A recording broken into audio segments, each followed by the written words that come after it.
2022ஆம் ஆண்டு அக்டோபர் மாதம் நடைபெற்ற மிக கொடூரமான மற்றும் பரபரப்பாக பார்க்கப்பட்ட கொலை வழக்குகளில் மிக முக்கியமான ஒன்று சத்யபிரியா கொலை வழக்கு.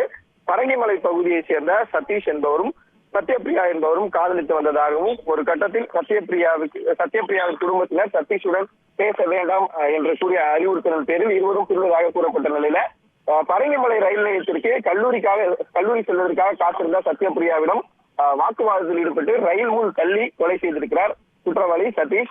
தற்பொழுது 2 வருடங்களாக நடைபெற்ற இந்த வழக்கு சிபிசிஐடி பிரிவு போலீசார் விசாரித்தனர். 70 சாட்சியங்களை இதில் விசாரித்திருக்கிறார்கள்.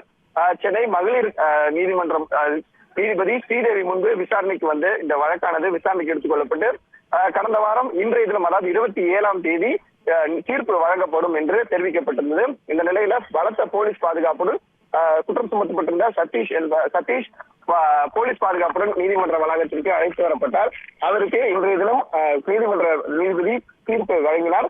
அதாவது 2 வழக்கு பிரிவுகளின் கீழ் இருந்து வழக்கு கொலை வழக்கு, அதே போல பெண் வன்கொடுமை தடுப்பு சட்டத்தில் 4வது பிரிவின் கீழ் என 2 பிரிவுகளின் கீழ் இந்த வழக்கு பதிவு செய்யப்பட்ட நிலையில் இந்த 2 பிரிவுகளின் கீழும் இவர் குற்றவாளி என நீதிபதி அறிவித்திருக்கிறார். அதாவது கொலை குற்றம் செய்வதற்கான அந்த பிரிவின் கீழ் குற்றவாளி எனவும், அதே போல பெண் வன்கொடுமை தடுப்பு சட்டத்தின் கீழ் 4வது பிரிவு அந்த பிரிவின் கீழ் ஒரு குற்றவாளி என்பதை நீதிபதி இன்று உறுதி செய்திருக்கிறார். இந்த நிலையில சதீஷ் குற்றவாளி என அறிவித்திருக்கிறார். இதைத் தொடர்ந்து வருகிற 30ஆம் தேதி அறிவிக்கப்பட்ட தீர்ப்பினுடைய விவரங்கள், முழு விவரங்கள், அதாவது தண்டனை காலம், என்ன மாதிரியான தண்டனைகள் வழங்கப்படும் இந்த 2 பிரிவுகளுக்கு என்கிற அடிப்படையில தண்டனை விவரங்களை வருகிற 30ஆம் தேதி அறிவிப்பதாக நீதிபதி உத்தரவிட்டிருக்கிறார். அதன் அடிப்படையில் மீண்டும் சதீஷ் பலத்த போலீஸ் பாதுகாப்புடன் புழல் சிறைக்கு அழைத்துக் கொள்ளப்பட்டிருக்கிறார். கடந்த 2 வருடங்களாக பல்வேறு தருணங்கள்ல அவர் ஜாமீன் பெறுவதற்கு முயற்சி செய்தும் அவருக்கு ஜாமீன் கிடைக்கவில்லை. அதன் அடிப்படையில் தொடர்ந்து 2 வருடங்களாக அவர் நீதிமன்ற காவலில் புழல் சிறையில் இருந்து வருகிறார். இந்த சூழ்நிலை இன்றைய தினம் ஒரு குற்றவாளிகள் அறிவிக்கப்பட்டிருக்கக்கூடிய சூழ்நிலை அதிகபட்சமாக மரண தண்டனைக்கு வாழ்நாள் சிறை தண்டனை என்கிற அடிப்படையில தண்டனை கிடைக்கப்படலாம் என்கிற அடிப்படையிலும் வழக்கறிஞர்கள் தகவல் தெரிவித்திருக்கிறார்கள்.